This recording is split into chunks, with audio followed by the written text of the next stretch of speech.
Et si ton corps n'était plus vraiment le tien? Et si le simple fait de lire, d'aimer ou de choisir devenait un acte de trahison? Bienvenue à Gilead, un monde où les femmes fertiles sont réduites à l'état de réservoir, à bébé. Un monde dystopique, bien sûr, mais un monde pas si lointain. Gilead ne surgit pas du néant. Il naît d'une peur.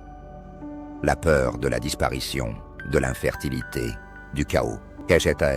Ça, comme souvent, c'est la peur qui ouvre la porte à l'autoritarisme. The Handmaid's Tale n'est pas seulement une fiction, c'est un miroir déformant, oui, mais qui reflète les structures profondes de nos sociétés. Car dans cet univers, le corps féminin est nationalisé. Tu ne te définis plus par ton esprit, ni par tes rêves, mais par la capacité de ton utérus à enfanter. Tu es fertile, alors tu es capturé, rebaptisé, assigné au Fred. De Fred, tu n'as plus de nom. Tu es un prolongement de ton maître, un bien meuble. La philosophe Simone de Beauvoir disait « On ne naît pas femme, on le devient. Mais à Gilead, on ne devient rien. On est dressée silencieuse, remplie ou rejetée, comme un vase qu'on manipule. » C'est là que Michel Foucault entre en scène. Lui qui parlait de biopolitique, ce pouvoir moderne qui ne frappe plus les corps, mais les organise, les optimise, les surveille, les classe. Les femmes sont triées, épouses, servantes, Martha, tantes. Chaque catégorie a son uniforme, ses fonctions, ses silences. Tout est codifié, du cycle menstruel au rythme des prières, des gestes autorisés aux mots qu'on peut prononcer. Parler devient un risque, lire devient un crime, écrire devient une trahison. Mais ce qui est le plus insidieux, c'est que tout cela est justifié au nom du bien. Protéger les femmes, sauver les enfants, restaurer la famille, revenir à l'ordre naturel des choses. C'est une violence douce enveloppée dans la foi, justifiée par la morale, bénie par la peur. Hannah Arendt nous avait prévenus. Le totalitarisme ne s'installe pas toujours dans le fracas. Il s'installe quand le monde perd du sens, quand les gens, désorientés, préfèrent l'ordre à la liberté, la sécurité à l'incertitude, l'obéissance à la pensée. Et pendant que l'ordre s'impose, le langage se déforme. À Gilead, on ne dit pas viol, on dit cérémonie, on ne dit pas esclavage, on dit mission divine. Le mot « femme » devient une catégorie administrative.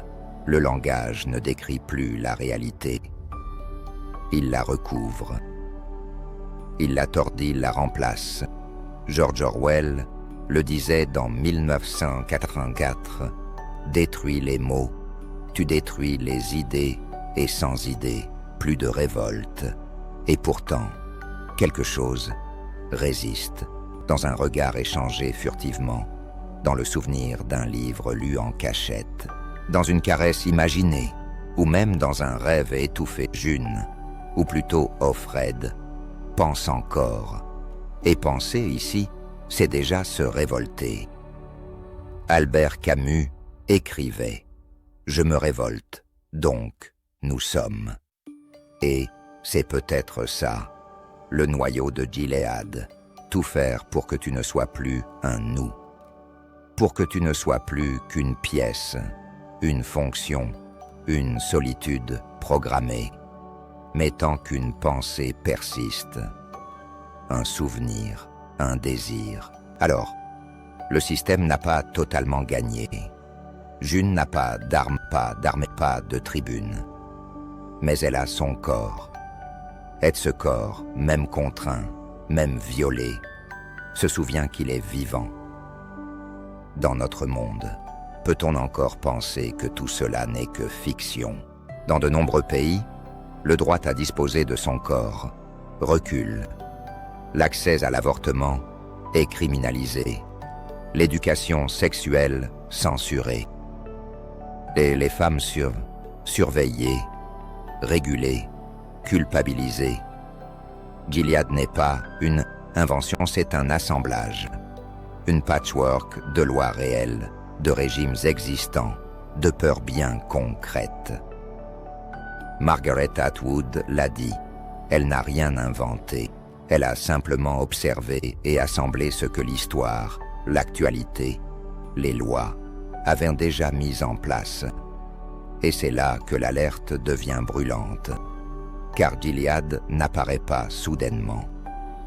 Il pousse comme une mauvaise herbe.